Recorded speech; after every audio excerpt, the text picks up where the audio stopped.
നമസ്കാരം. ശ്രീമാത്സിലേക്ക് സ്വാഗതം. ഇന്ന് PSCയുടെ പ്രീവിയസ് ക്വസ്റ്റ്യൻസ് വിശദമായി ചർച്ച ചെയ്ത് ക്ലാസ് എടുക്കാൻ ഉദ്ദേശിക്കുന്നു. ഇത് കോമ്പറ്റേറ്റീവ് എക്സാംസിന് പ്രിപ്പയർ ചെയ്യുന്നവർക്ക് വളരെയേറെ പ്രയോജനപ്രദമാകും എന്ന് വിശ്വസിച്ചുകൊണ്ട് ക്ലാസ്സിലേക്ക് കടക്കാം. നമുക്ക് ഇവിടെ 3/7 × 14/21 അങ്ങനെ വരുമ്പോൾ നമുക്ക് താഴെ മുകളിലുള്ളത് കട്ട് ചെയ്യാം. ഇവിടെ 7 വെച്ച് 14 7 ഉണ്ട്. 7 1s are 7, 2s are 14. ഇവിടെ 3 1s are 3, 3 7s are 21. That is 1/1 means 1 into 2/7, that is equal to 2/7. 2/7 ആണ് ആൻസർ, ഓപ്ഷൻ എ.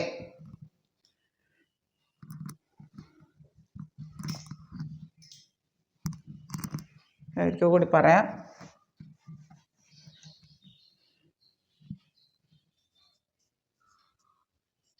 3/7 into 14/21. ഇങ്ങനെ വരുമ്പോൾ നമുക്ക് കട്ട് ചെയ്ത് എഴുതാം.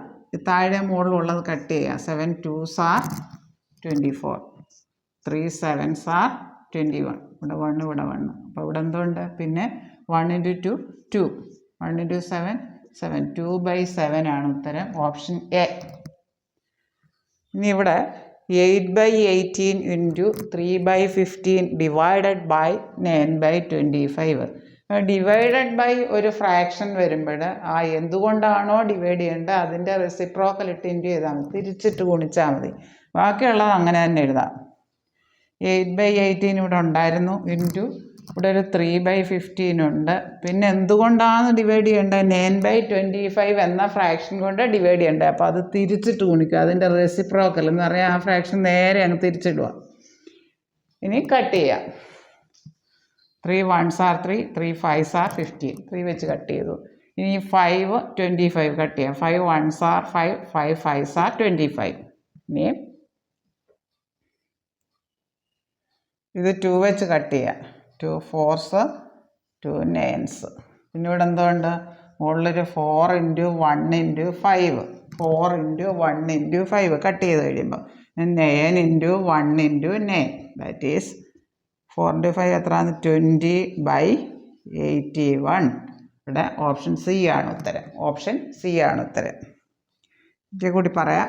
മൾട്ടിപ്ലിക്കേഷനും ഒരു ഡിവിഷനും ആണ് വന്നേക്കുന്നത്. ഡിവിഷൻ എന്തുകൊണ്ടാണോ, മൾട്ടിപ്ലിക്കേഷൻ അങ്ങനെ തന്നെ എഴുതിയാൽ മതി. എന്തുകൊണ്ടാണോ ഡിവൈഡ് ചെയ്യേണ്ടത് അതിൻ്റെ റെസിപ്രോക്കൽ ഇട്ട് ഇൻറ്റു ചെയ്താൽ മതി. അതായത് മൾട്ടിപ്ലിക്കേഷൻ അങ്ങനെ തന്നെ എഴുതുക. 8/18 ഇൻറ്റു 3/15.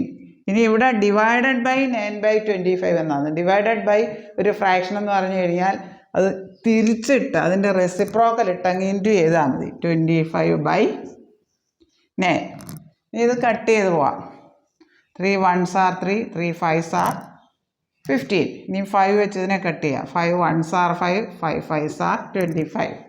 ഇനി ഇവിടെ 2 വെച്ച് കട്ട് ചെയ്യാം. 2 4s are 8, 2 9s are 18. ഇനി ഇവിടെ മുകളിൽ എന്തുകൊണ്ട്? 4 into 1 into 5. താഴെയോ 9 into 1 into 9. അപ്പോൾ 4 into 5 എത്ര? 20/81. ഓപ്ഷൻ സി ആണ് ഉത്തരം, 20/81. രണ്ട് പ്രീവിയസ് ക്വസ്റ്റ്യൻസ് ആണ്. 60ൻ്റെ 2/3 എത്ര? 60ൻ്റെ എന്ന് പറഞ്ഞാൽ 60 ഗുണം 2/3. ഈ 3 60 കൂടെ വെട്ടാം, 20. പിന്നെ എന്തുകൊണ്ട്? 20 ഗുണം 2 സമം 40. ഓപ്ഷൻ ബി ആണ് ഉത്തരം. ഇത് കൂടെ പറയാം. ഇവിടെ 60ൻ്റെ 2/3, 60ൻ്റെ എന്നുള്ളിടത്ത് ഇൻറ്റു ചിഹ്നം കൊടുക്കുക. 2/3. ഈ 3ഉം 60 കൂടെ എത്തിയാൽ 3 2 6, ഒരു 0 കൂടെ ഇട്ട് കൊടുക്കുക. 20 ഗുണം 2 അതായത് 40. ഓപ്ഷൻ ബി ആണ് ഉത്തരം, 40. ഇനി 2/1ൻ്റെ 3/1. 2/1 എന്നുള്ളിടത്ത് ഇൻറ്റു കൊടുത്താൽ മതി. ഇൻറ്റു 3/1 സമം മുകളിലുള്ളത് ഗുണിച്ച് മുകളിൽ എഴുതുക, താഴെയുള്ളത് ഗുണിച്ച് താഴെ എഴുതുക. മുകളിൽ 2 ഒന്നായിരുന്നുള്ളൂ. 1 ഗുണം 1, താഴെയുള്ളത് 2 ഗുണം 3, അതായത് 1/6 കിട്ടും. ഓപ്ഷൻ ബി ആണ് ഉത്തരം. 2-1-ൻ്റെ 3-1, 2-1 ഗുണം 3-1. അപ്പോൾ മുകളിലുള്ള 1 കൂടെ ഗുണിച്ച് മുകളിൽ എഴുതുക, താഴെയുള്ള 2 3 കൂടെ ഗുണിച്ച് താഴെ എഴുതുക, 6-1 കിട്ടും. ഓപ്ഷൻ ബി ആണ് ഉത്തരം. ആകെ എത്ര പാലാണ് ഉള്ളത്? ആകെ പാൽ എത്ര പാലാണ് ഉള്ളത്? 1 ലിറ്ററാണുള്ളത്. 1 ലിറ്റർ പാൽ. തുല്യ വ്യാപ്തമുള്ള എത്ര കുപ്പിയിലാണ് നിറച്ചത്? കുപ്പികളുടെ എണ്ണം എത്രയാണ്? കുപ്പികളുടെ എണ്ണം 2. അപ്പോൾ തുല്യ വ്യാപ്തമുള്ള കുപ്പികളാണ്. അപ്പോൾ ഒരു കുപ്പിയിൽ കൊള്ളുന്ന പാൽ എത്രയാണെന്ന് നമുക്ക് നോക്കാം. ഒരു കുപ്പിയിൽ കൊള്ളുന്ന പാലിൻ്റെ അളവ് എത്രയാണെന്ന് നോക്കാം. പാല്, അതായത് ആകെ 1 ലിറ്റർ പാല് എത്ര കുപ്പിയിലാണ് നിറച്ചത്? തുല്യ അളവുള്ള 2 കുപ്പിയിലാണ് നിറച്ചത്. അപ്പോൾ 2-1 ലിറ്ററാണ് ഒരു കുപ്പിയിൽ കൊള്ളുന്നത്. 1 ലിറ്റർ പാല് ഒരു കുപ്പിയിൽ 2 തുല്യ അളവുള്ള 2 കുപ്പികളിൽ നിറച്ചു. അപ്പോൾ അത് 1/2 ലിറ്ററും കൂടെ 1 ലിറ്റർ. അങ്ങനെ കോമൺ സെൻസ് വെച്ച് വേണേലും ചെയ്യാം. അല്ലെങ്കിൽ ആ പാല് ഡിവൈഡഡ് ബൈ കുപ്പികളുടെ എണ്ണം അങ്ങനെ നോക്കിയാലും മതി. അല്ലെങ്കിൽ ഒരു കോമൺ സെൻസ് വെച്ച് നമുക്ക് പറയാവുന്നേ ഉള്ളൂ. 1 ലിറ്റർ പാല് 2 തുല്യ വ്യാപ്തമുള്ള 2 കുപ്പിയിൽ നിറച്ചാൽ 1/2 ലിറ്ററും കൂടെ അല്ലേ 1 ലിറ്റർ. അപ്പോൾ ഒരു കുപ്പിയിൽ എത്ര കൊള്ളും? 1/2 ലിറ്റർ. 2 കുപ്പിയിലും കൂടെ 1 ലിറ്റർ. അപ്പോൾ ഒരു കുപ്പിയിൽ എത്ര? 1/2 ലിറ്റർ. അരയാണല്ലോ 1. എന്ന് പറഞ്ഞാൽ 1/2 ലിറ്റർ. അതായത് അല്ല ഇങ്ങനെയും ചെയ്യാം. ആകെയുള്ള പാലിൻ്റെ അളവ് ഡിവൈഡഡ് ബൈ കുപ്പികളുടെ എണ്ണം 1/2. 1/2 ലിറ്ററാണ് ഒരു കുപ്പിയിൽ കൊള്ളുന്ന പാല്. അതായത് ഒരു കുപ്പിയിലെ 1/4 ഭാഗം ചായക്ക് ഉപയോഗിച്ചു. ഒരു കുപ്പിയിലെ പാല് 1/4 ഭാഗം ചായക്ക് ഉപയോഗിച്ചു. ഒരു കുപ്പിയിലെ പാല് 1/4 ഭാഗം, അതായത് ഒരു കുപ്പിയിലെ പാൽ എത്രയാണ്? ഒരു കുപ്പിയിലെ പാല് 1/2 ലിറ്റർ. 1/2 ലിറ്ററിൻ്റെ 1/4 ഭാഗം, 1/4 എന്ന് പറയാൻ അത് നമ്മൾ അറിഞ്ഞിരിക്കേണ്ടതാണ്. 1/4 ഭാഗം എന്ന് പറയാൻ 4-1, 1/4 4-1, 1/2 എന്ന് പറയാൻ 2-1, 3/4 എന്ന് പറഞ്ഞാൽ 3/4. ഇപ്പോൾ 1/2 ലിറ്ററിൻ്റെ 1/4 ഭാഗമാണ് നമ്മൾ ചായക്ക് ഉപയോഗിച്ചത്. 1/2 ലിറ്ററിൻ്റെ 1/4 ഭാഗം, 1/2 ലിറ്ററിൻ്റെ എന്ന് പറഞ്ഞാൽ ഇൻറ്റു 1/4 ഭാഗം എന്ന് പറഞ്ഞാൽ 4-1, അതായത് 1/8. അത്രയും ലിറ്ററാണ്. നമുക്ക് ചോദ്യത്തിൽ ചോദിച്ചേക്കുന്നത് മില്ലി ലിറ്ററാണ്. അതായത് 1 ലിറ്റർ എന്ന് പറഞ്ഞാൽ 1000 മില്ലി ലിറ്ററാണ്, 1000 ml ആണ്. അപ്പോൾ ഇവിടെ ലിറ്ററിനെ മില്ലി ലിറ്റർ ആക്കണമെങ്കിൽ 1000 ഇട്ട് ഗുണിക്കണം. നമുക്കിവിടെ ലിറ്ററിലാണ് ഉത്തരം കിട്ടിയേക്കുന്നത്. അതായത് 1/8 ഇൻറ്റു 1000 ml-ലാക്കാൻ 1000/8, അതായത് 125 വരും.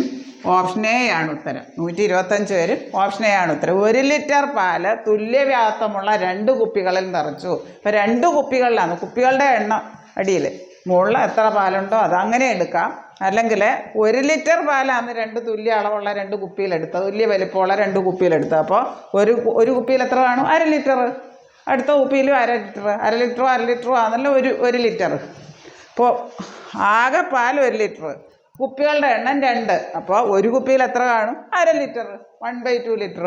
അപ്പോൾ 1/2 ലിറ്ററിൻ്റെ 1/4 ഭാഗം പാലാണ് ചായക്ക് ഉപയോഗിച്ചു. 1/2 ലിറ്ററിൻ്റെ 1/4 ഭാഗം പാൽ, 1/2 ലിറ്റർ ഇൻറ്റു 1/4 1/8, അത്രയും ലിറ്ററാണ്. നമുക്ക് ചോദ്യം ചോദിച്ചേക്കുന്നത് എത്ര മില്ലി ലിറ്ററാണ്. അപ്പോൾ കിട്ടിയ ലിറ്ററിനെ മില്ലി ലിറ്റർ ആക്കണം. 1 ലിറ്റർ എന്ന് പറഞ്ഞാൽ 1000 ml ആണ്. അപ്പോൾ 1/8 ലിറ്റർ എന്ന് പറഞ്ഞാൽ 1/8 ഇൻറ്റു 1000, 1000/8, 125 കിട്ടും. ഓപ്ഷൻ എ ആണ് ഉത്തരം. ഈ ഫ്രാക്ഷൻസ് പഠിക്കുമ്പോൾ ഇത് ഏറ്റവും പ്രധാനപ്പെട്ട കാര്യമാണ്. അതായത് അംശങ്ങൾ തുല്യമായാൽ ഏറ്റവും ചെറിയ ഛേദം വരുന്നതായിരിക്കും ഏറ്റവും വലിയ സംഖ്യ. അംശങ്ങൾ തുല്യമായാൽ ഏറ്റവും വലിയ ഛേദം വരുന്നതായിരിക്കും ഏറ്റവും ചെറിയ സംഖ്യ. അതായത് ഭിന്നസംഖ്യകൾ നോക്കുമ്പം അംശങ്ങൾ തുല്യമായാൽ ഏറ്റവും വലിയ ഛേദം വരുന്നത് ചെറിയ സംഖ്യയും അംശങ്ങൾ തുല്യമായാൽ ഏറ്റവും ചെറിയ ഛേദം വരുന്നത് വലിയ സംഖ്യ ആയിരിക്കും. അത് മനസ്സിലാക്കുക. ഏറ്റവും വലുത് ഏറ്റവും ചെറുത് അങ്ങനെ ഓർത്താൽ മതി. അംശങ്ങൾ തുല്യമായാൽ ഏറ്റവും വലിയ ഛേദം വരുന്നത് ഏറ്റവും ചെറിയ സംഖ്യയും അംശങ്ങൾ തുല്യമായാൽ ഏറ്റവും ചെറിയ ഛേദം വരുന്നത് ഏറ്റവും വലിയ സംഖ്യ ആയിരിക്കും. ഇവിടെ താഴെ പറയുന്നവയിൽ ഏറ്റവും വലിയ സംഖ്യ ഏത്? വലിയതെന്ന് പറയുമ്പോൾ ചെറിയ ഛേദം നോക്കണം. ഏറ്റവും ചെറിയ ഛേദം ഏതാന്ന്? 1/2. ഓപ്ഷൻ ഡി ആണ് ഉത്തരം. ഏറ്റവും വലിയ സംഖ്യ ചോദിച്ചേക്കുന്നത്. ഏറ്റവും വലിയ സംഖ്യ നോക്കുമ്പോൾ ഏറ്റവും ചെറിയ ഛേദം നോക്കിയാൽ ഇവിടെ അംശങ്ങൾ തുല്യമാണ്, അങ്ങനെയുള്ള കേസാണ്. അംശങ്ങൾ തുല്യമായാൽ ഏറ്റവും ചെറിയ ഭിന്നമാണ് ഇവിടെ ചോദിച്ചേക്കുന്നത്. ഇവിടെ അംശം തുല്യമാണ്, എല്ലാത്തിലും 8ആണ്. അപ്പോൾ അംശങ്ങൾ തുല്യമായാൽ ഏറ്റവും ചെറിയ ഭിന്നം കാണാൻ ഏറ്റവും വലിയ ഛേദം ഇതിലേതാണെന്ന് നോക്കിയാൽ മതി. ഇവിടെ 15 8/15. അപ്പോൾ ഏറ്റവും ചെറിയ സംഖ്യ അതാണ്. 8/15 ഏറ്റവും വലിയ ഛേദം വരുന്നത് നോക്കിയാൽ മതി. ഈ കാര്യം മനസ്സിലാക്കി വെക്കുക. അംശങ്ങൾ തുല്യമായാൽ ഏറ്റവും വലിയ ഛേദം വരുന്നത് ഏറ്റവും ചെറിയ സംഖ്യയും, അംശങ്ങൾ തുല്യമായാൽ ഏറ്റവും ചെറിയ ഛേദം വരുന്നത് ഏറ്റവും വലിയ സംഖ്യ. താഴെ പറയുന്നതിൽ ഏറ്റവും വലിയ സംഖ്യ അത്. അതായത് ഏറ്റവും വലിയ സംഖ്യ എന്ന് പറയുമ്പോൾ ഏറ്റവും ചെറിയ ഛേദം നോക്കുക. ഇവിടെ ഛേദം 8 4 6 2. ഏറ്റവും ചെറുത് 2. അതുകൊണ്ട് 2 ഓപ്ഷൻ ഡി ആണ് ഉത്തരം. ഇവിടെ താഴെ പറയുന്നതിൽ ഏറ്റവും ചെറിയ ഭിന്നം ഏത്? അതായത് ഏറ്റവും ചെറിയ ഭിന്നം എന്ന് പറയുമ്പോൾ ഛേദം ഏറ്റവും വലുത് ഏതാണെന്ന് നോക്കണം. 8/15 ഓപ്ഷൻ സി ആണ് ഉത്തരം. ഛേദങ്ങൾ തുല്യമായാൽ വലിയ അംശം വരുന്നത് വലിയ സംഖ്യ ആയിരിക്കും. ഛേദങ്ങൾ തുല്യമായാൽ ഏറ്റവും ചെറിയ അംശം വരുന്നത് ചെറിയ സംഖ്യ ആയിരിക്കും. അപ്പോൾ ഛേദങ്ങൾ ഇവിടെ ഛേദം എല്ലാം തുല്യമാണ്. 15 15 15 15. ഇവിടെ ഏറ്റവും വലിയ ഭിന്നമാണ് ചോദിച്ചേക്കുന്നത്. അതുകൊണ്ട് അംശം ഏറ്റവും വലുത് 4 7 11 13. 13 അംശം ഏറ്റവും വലുത്. 13/15 ഓപ്ഷൻ ഡി ആണ് ഉത്തരം. ഛേദങ്ങൾ തുല്യമായാൽ ഏറ്റവും ചെറിയ അംശം വരുന്നതായിരിക്കും ഏറ്റവും ചെറിയ സംഖ്യ. ഇവിടെ ഏറ്റവും ചെറിയ സംഖ്യ ഏതാ നോക്കാമല്ലോ. ഇവിടെ 2/8 5/8 6/8 7/8. ഇവിടെ ഛേദം എല്ലാം 8 8 8 തുല്യമാണ്. അപ്പോൾ അംശം ഏറ്റവും ചെറുത് വരുന്നതായിരിക്കും ഏറ്റവും ചെറിയ സംഖ്യ 2/8. ആ കാര്യങ്ങൾ ഓർത്തിരിക്കുക. അംശങ്ങൾ തുല്യമായാൽ ഏറ്റവും ചെറിയ ഛേദം വരുന്നത് ഏറ്റവും വലിയ സംഖ്യ ആയിരിക്കും. അംശങ്ങൾ തുല്യമായാൽ ഏറ്റവും വലിയ ഛേദം വരുന്നത് ഏറ്റവും ചെറിയ സംഖ്യ ആയിരിക്കും. വലുത് ചെറുത്, ചെറുത് വലുത്. അംശങ്ങൾ തുല്യമായാൽ. ഇത്രയും കാര്യങ്ങൾ നിങ്ങൾക്ക് നല്ലതുപോലെ മനസ്സിലായി എന്ന് ഞാൻ വിശ്വസിക്കട്ടെ. ഈ വീഡിയോ നിങ്ങൾക്ക് ഇഷ്ടമായെങ്കിൽ ലൈക്ക് ചെയ്യുക, ഷെയർ ചെയ്യുക, സബ്സ്ക്രൈബ് ചെയ്യുക. ഇത് നിങ്ങളുടെ എല്ലാ കൂട്ടുകാരിലേക്കും എത്തിക്കുക.